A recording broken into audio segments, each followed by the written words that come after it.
About a year ago, I did a list of my favorite RPGs so far. That included both retro and indie games, and I decided to circle back and just do my 15 favorite retro RPGs so far. So let's get into the list. So we start off with Destiny of an Emperor. This is one of my favorite NES games of all time. It is very loosely based on the Romance of the Three Kingdoms. When I played this and then reviewed it a long time ago, I did not know anything about the manga that this was based on or anything like that. It makes a lot more sense now, now that I know all of that. This is a really fun game. It looks an awful lot like one of the Dragon Quest games, and yeah, it's pretty cool.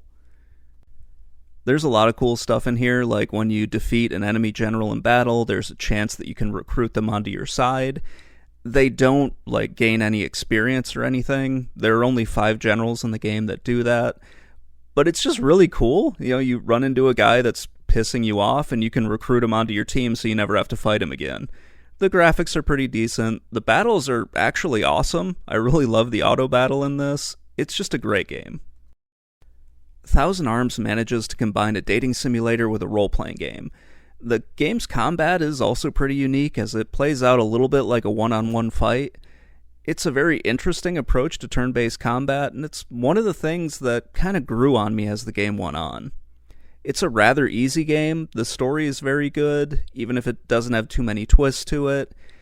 If there was one criticism I could say of this game, it's that the dating simulator isn't front and center in this, and I kept forgetting about it.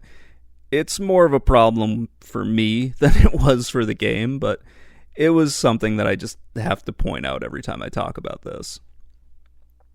It's a really underrated game. It would be great if the game were more accessible, but it's kind of trapped on PS1 and on emulation as well. I would really love to see this come back, either as a modern port or a sequel, because it's such a good game, and I feel like not enough people are able to play it because of just where it is.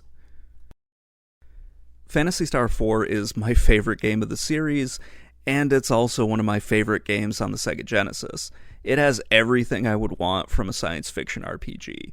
It wraps up the story from all of the previous games, it ties all of those into it. Everything is just really well done with this. The gameplay is very good, the graphics are beautiful. I particularly like the comic book cutscenes in this game. They add an awful lot to the story. It's just so good. I could keep gushing about this game for way too long, and this video would just get really, really lengthy, and it doesn't really need to be.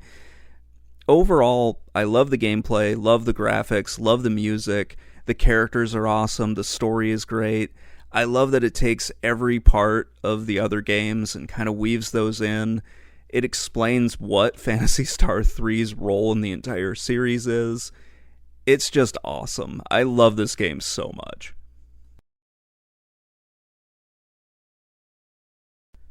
Robotrek is a quirky RPG that feels like it would be a good game to introduce somebody to the genre with. It's short, it's easy, the combat system's a little weird, it's got a really cool crafting system in it that is how you develop all of your weapons and items and that sort of thing. I was a little surprised by how short it actually was, because for some weird reason I remember it being longer. Robotrek has just adorable graphics and a very fun story. The combat system feels a little bit like Pokemon because you throw out what really looks like a Pokeball, and that's what your robots live in. You have 3 robots, you can swap them out during battle. It's pretty fun. The robots are a really cool idea, but they kind of feel a little half-baked, just because they look the exact same, unless you paint them different colors. And yeah, they can use the exact same weapons, but you can program them differently, so they have different stats. It feels very different from the other RPGs that I played, and it's a lot of fun. Tactics Ogre is the best tactical RPG that I've ever played. I like it a little more than Final Fantasy Tactics, and a lot more than many of the other games in this subgenre.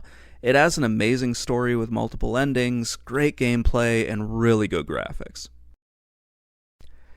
The story is really my favorite part of this game. I love all the branching paths in it. I love the way that you have to navigate all the ethnic tensions on the island. It's just amazing. Each playthrough feels a little bit different depending on what choices you want to make. It's just so cool. I love this game so much. I don't want to keep rambling on about it because this video would get way longer than it really needs to be. Everything about this game is spectacular. I would recommend this to anyone. If you want to play it though, I would play probably the remaster that came out just because it waters things down and is more accessible to new players. You don't want to go back and play the PS1 version because it can be very hard to get into. It's much more difficult than some of the more modern remakes. Jade Cocoon had the misfortune of being released around the same time as Pokemon Red and Blue. It has a number of similarities with those games, mostly because of the gameplay. You capture monsters and you use them to fight off your enemies. There's a little bit more than that. You're trying to save your village from being destroyed. This is like an end time scenario for your village where it's attacked by monsters from the forest, and you have to go into the different forests that surround you and try to find things to heal your people and whatnot. It's all tied into the mythology and the lore of the game, which isn't presented to you right away. You have to go out of your way to find it. Overall, it's an incredibly fun game, though. Once you get into it with, the whole capturing monsters and then merging them together, it's so cool. I love this game an awful lot. The graphics are what you should expect from a PS1 game released in the late 90s. It's really awesome. The gameplay is great. The monsters look pretty cool. It's great that you can fight them without using your monsters, so your character gets a weapon, you can actually attack people. And the whole story is really great once you get into it. When I went back to play Final Fantasy IV, I was a little surprised by how short and easy it was. I do remember playing it on an emulator back in the mid-90s, but I don't remember it being that easy or being able to complete it as quickly as I did.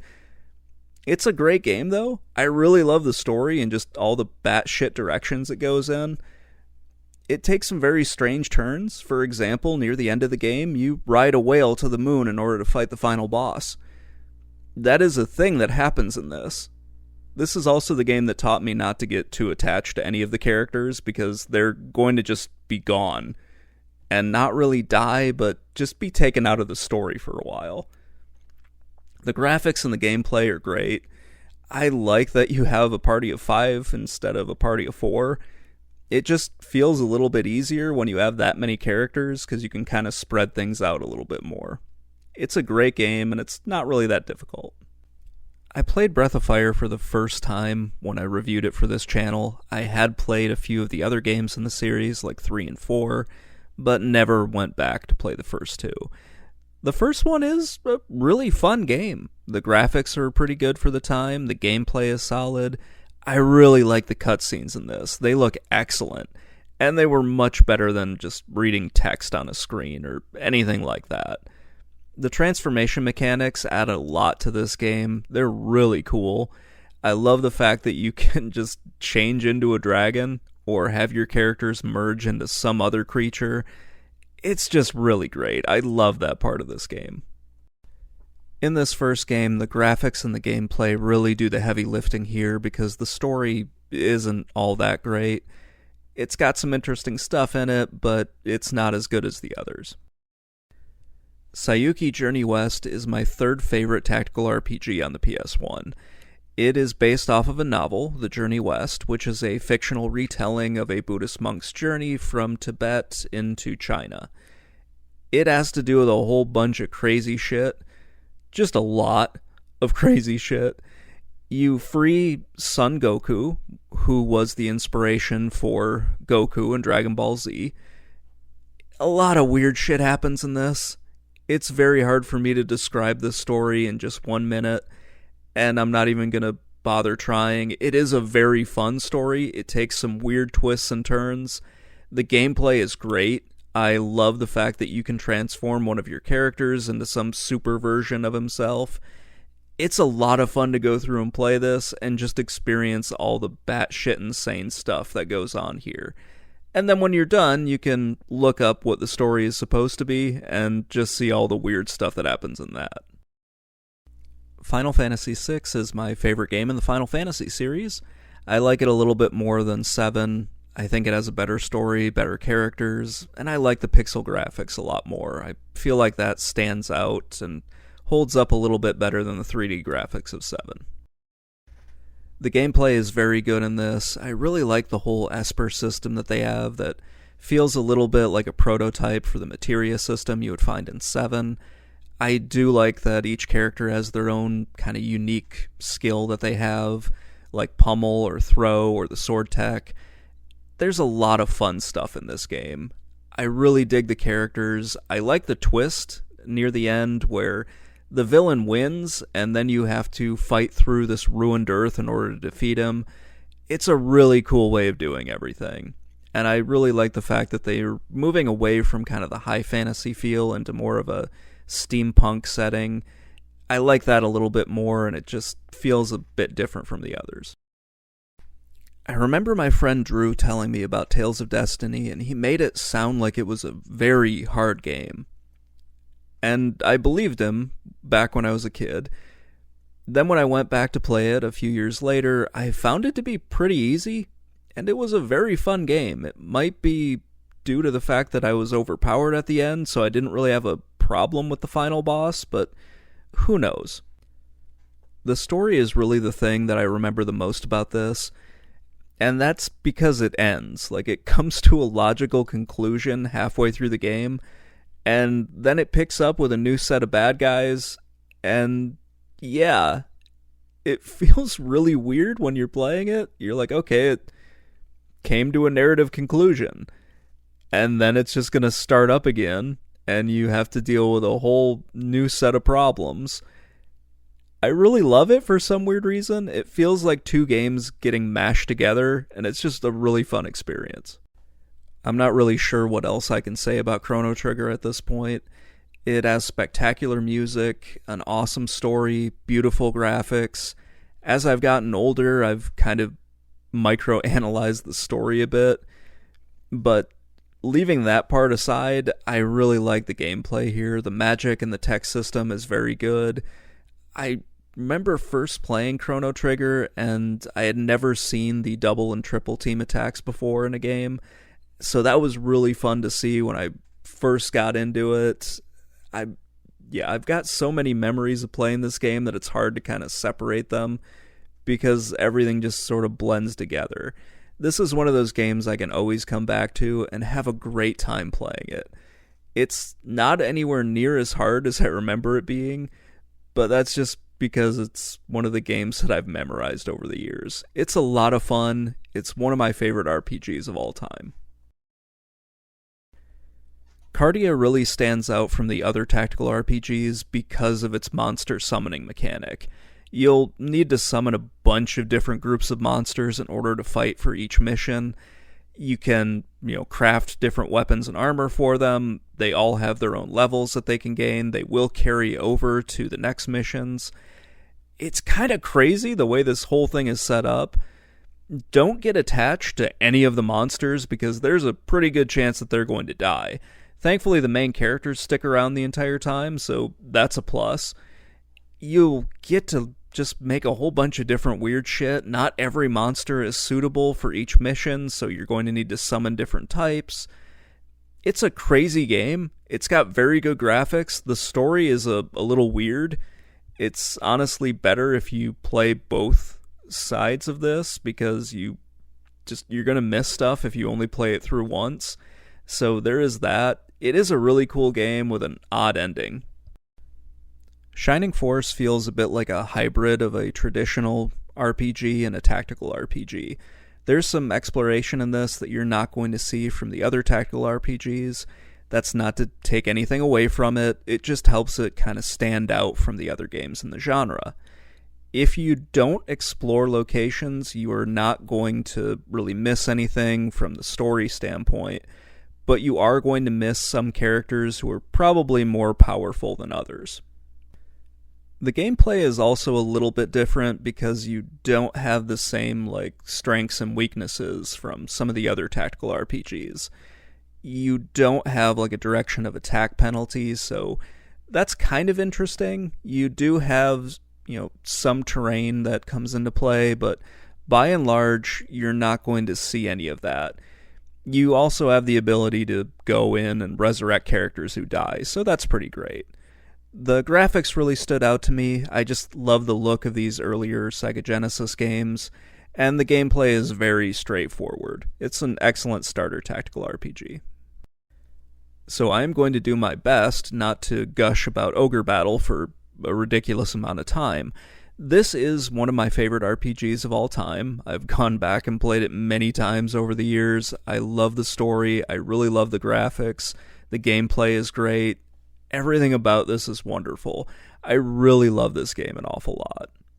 I love the fact that you can just experiment with the different units in your party to try to figure out what you want to do. There are obviously some best builds and whatnot, but that's never been fun for me. It's always been fun to just try different shit and see what works and what doesn't. And also to try and get the different endings in this. Because there are quite a few endings to this game. Many of them, I have no idea how you were expected to know about them, but it is just a really fun game to play.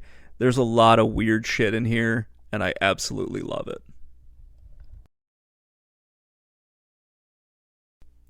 This was a pretty difficult list to put together because there are so many games that I've played, and I couldn't really fit everything on here that I wanted.